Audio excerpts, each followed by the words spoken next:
네, 안녕하세요. 보수주의 책방입니다. 네, 이 세상에는 보수와 진보가 있고 좌파와 우파가 있습니다. 진정한 진보는 보수주의에서 나온다고 저는 생각합니다. 보수주의가 무엇인지 제대로 알아야 이 세상을 올바른 방향으로 이끌어갈 수 있습니다. 그럼 러셀 커크의 지적인 사람들을 위한 보수주의 안내서 제2장 종교적 신앙 읽겠습니다.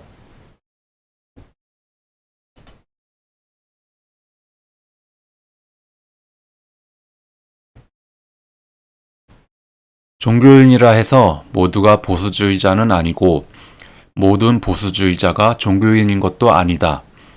기독교는 특정 형태의 정치를 강제하지 않았다.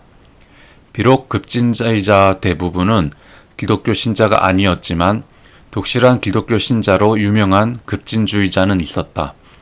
마찬가지로 종교적 기초가 없는 보수주의는 존재하지 못한다. 종교를 옹호해온 우리 시대의 사람들은 대개 보수주의자였다. 20세기 영국의 탁월한 보수주의자인 퀸틴 호그는 그의 작은 책 보수주의를 옹호하면서 이렇게 말했다.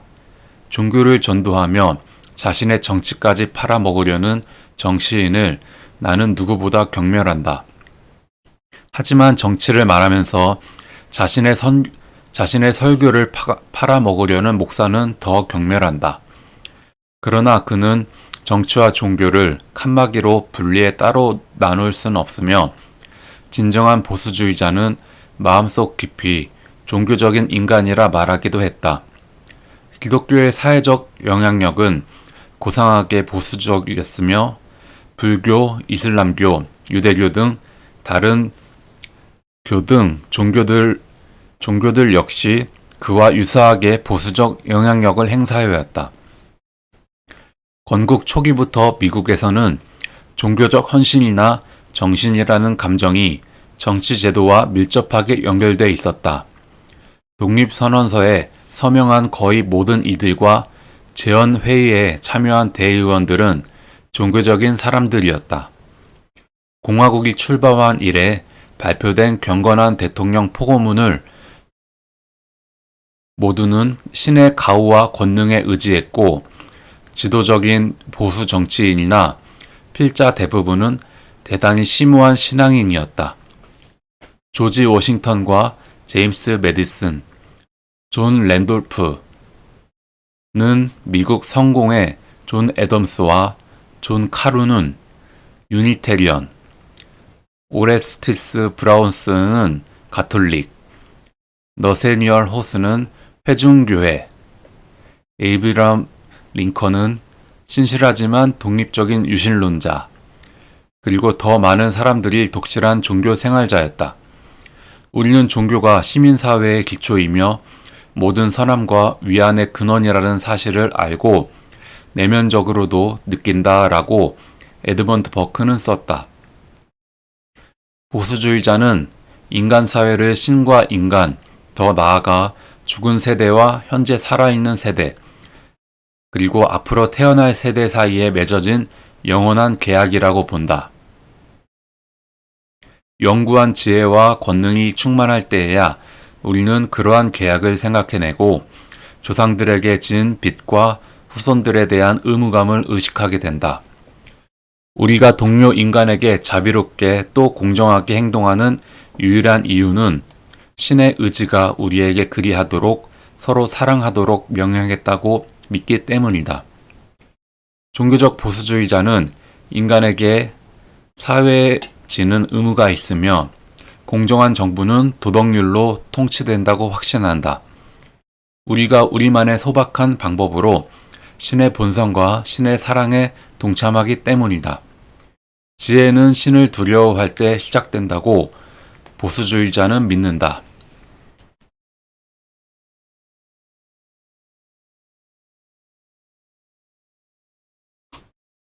보수주의자들은 인간의 본성을 보존하고 싶어 한다.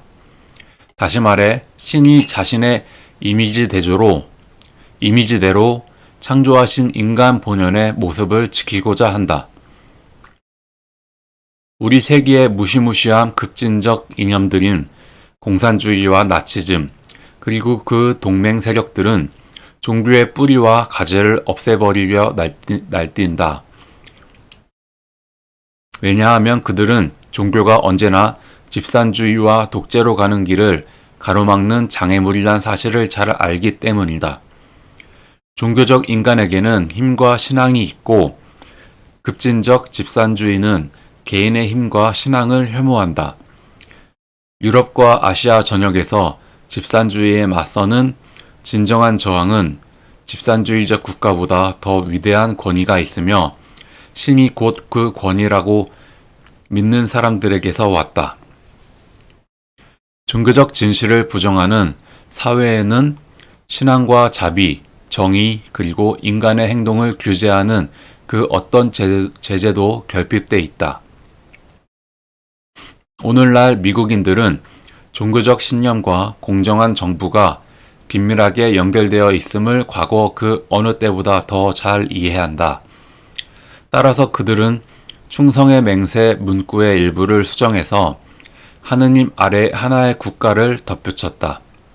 신의 권능은 어떠한 정치 권력보다 높은 곳에 있다. 신성한 권위를 무시하는 나라는 곧 그 자신의 곱비 풀린 권력에 취해 광신적 민족주의에 지나치게 빠져버렸고 그 때문에 20세기는 끔찍해졌다.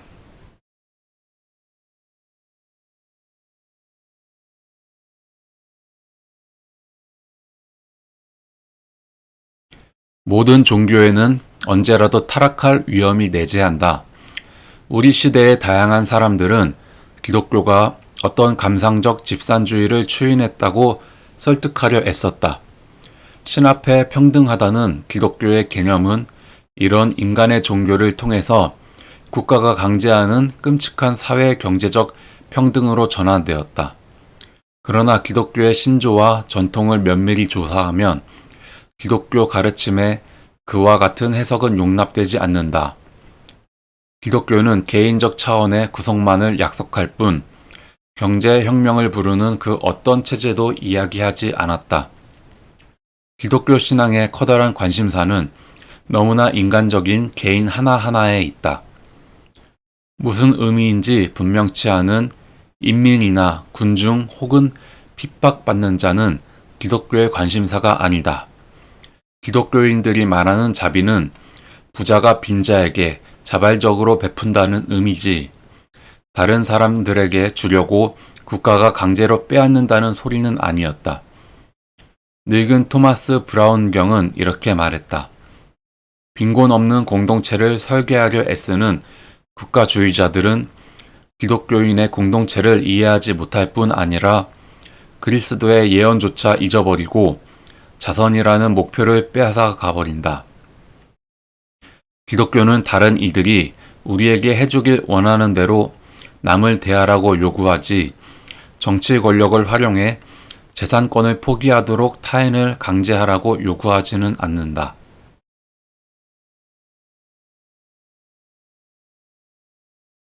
모든 위대한 종교는 이단의 공격을 받는다. 공산당 선언이 발표됐던 해 오레스티스 브라운스는 공산주의가 기독교의 이단이라고 선언했다. 오늘날 아놀드 토인비와 에릭 페겔린도 같은 말을 한다.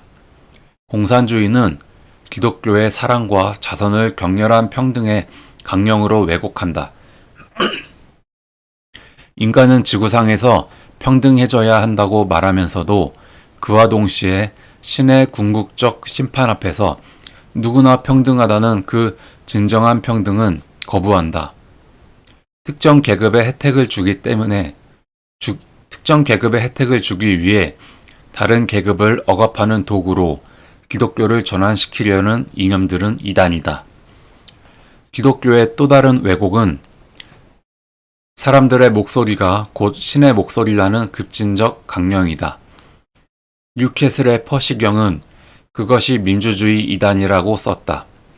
그러한 강령은 어느 특정 시점에 다수가 생각하는 내용이 곧 신의 생각이라고 가정하는 치명적 실수에 해당한다. 보수주의자는 대중적 판단이 실수의 실수를 거듭한다는 사실을 안다. 그러한 판단은 신의 뜻과 전혀 다르다.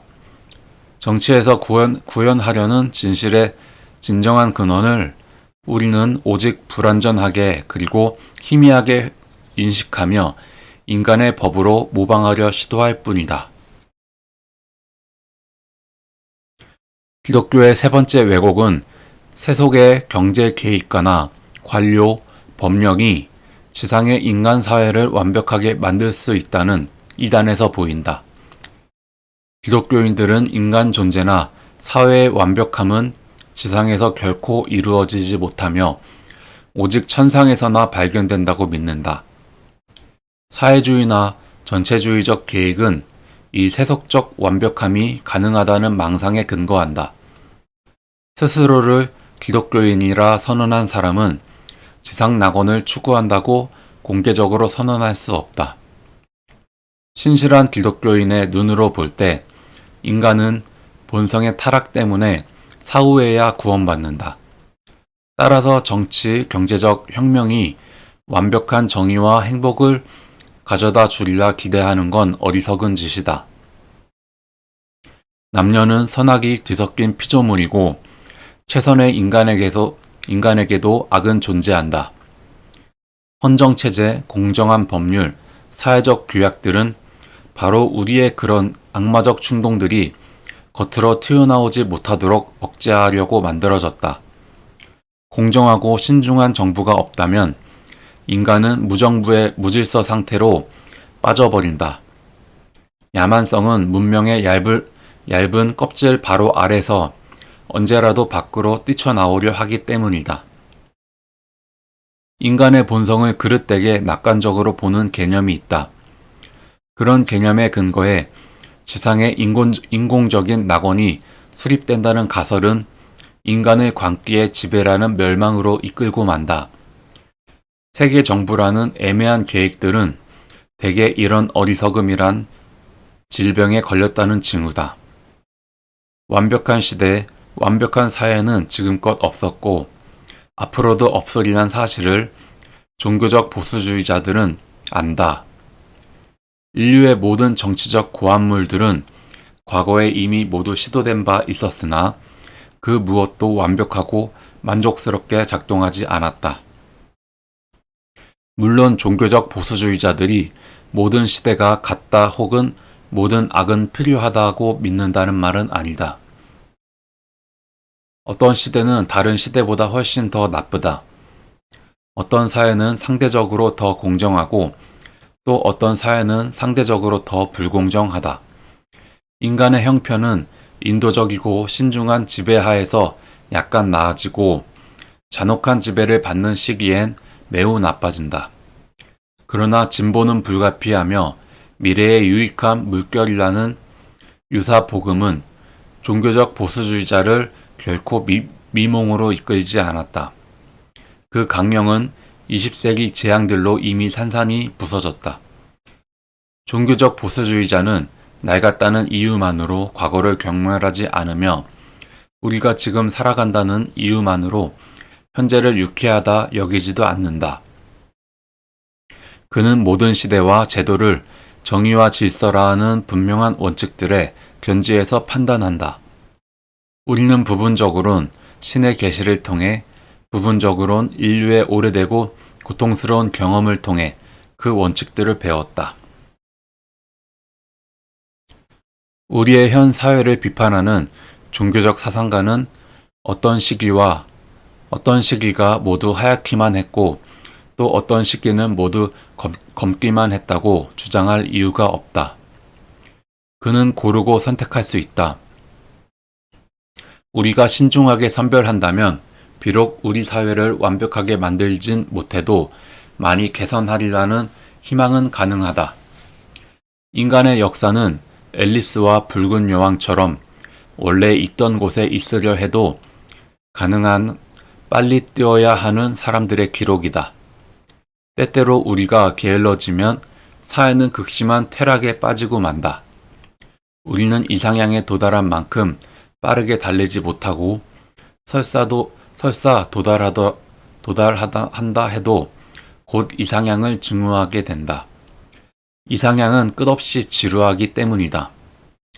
인간으로 하여금 삶을 사랑하게 만드는 진정한 요소는 전투 그 자체다.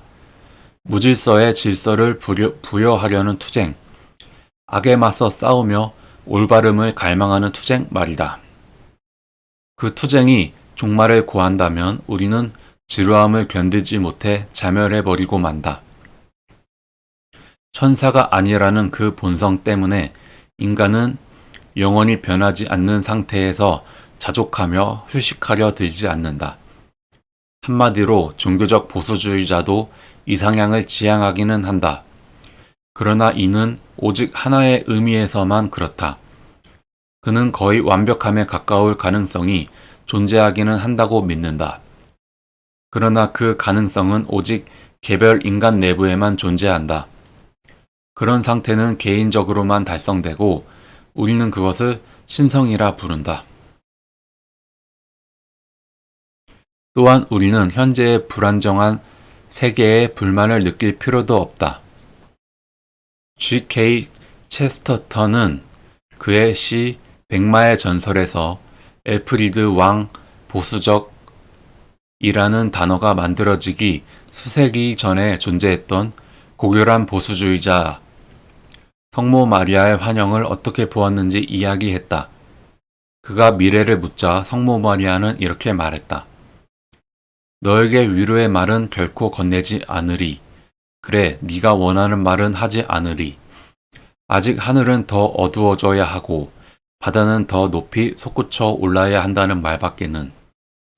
밤은 네 위에 3번 연달아 덮쳐오고 하늘은 당신 위에 드리워진 철갑이니 아무 이유 없는 기쁨이 있더냐. 그래, 희망 없는 신앙이 있더냐.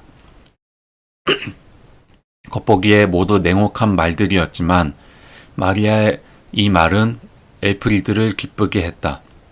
기독교의 가르침을 믿는 지도자로서 그는 인간이 악에 맞서 싸우고 인간 본성과 문명의 유산을 지키며 올바름을 위해 투쟁하도록 지상에 불려왔음을 알았기 때문이다. 이것이 시대를 불문하고 보수주의자에게 주어진 과업이다. 제퍼슨이 썼듯 자유의 나무는 때때로 순교자의 피를 반드시 필요로 한다.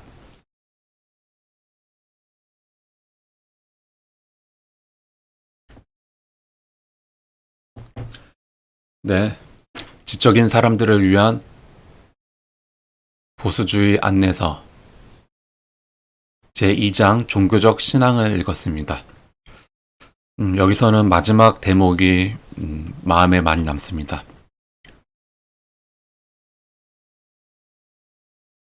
인간이 악에 맞서 싸우고 인간 본성과 문명의 유산을 지키며 올바름을 위해 투쟁하도록 지상에 불려왔음. 네, 우리 보수주의자들은 악한 공산주의에 맞서 싸우면서 올바름을 위해 계속 꾸준히 투쟁하도록 이 땅에 태어난 사람들입니다. 네, 정말 그 말이 마음에 많이 와닿습니다. 우리 모두는 저 악과 싸우고 올바름을 위해 끊임없이 투쟁을 해야 할 것입니다. 네, 감사합니다. 보수주의 책방이었습니다.